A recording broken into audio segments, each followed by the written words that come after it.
কৃষিক্ষেত্রে সরকার দায়িত্ব পালনের পরিসংখ্যান থেকেই আমরা কিছুটা বুঝতে পারবো।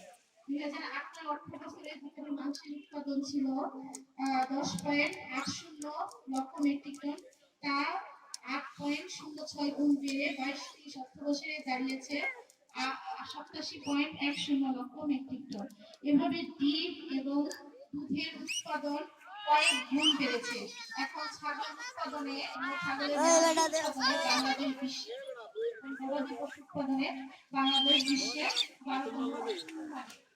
আমাদের দেশের অর্থনীতি পানি সম্পদ ক্ষেত্রে একটা গুরুত্বপূর্ণ ক্ষেত্র হিসেবে বিবেচিত হয়েছে। প্রায় 20% জনগণ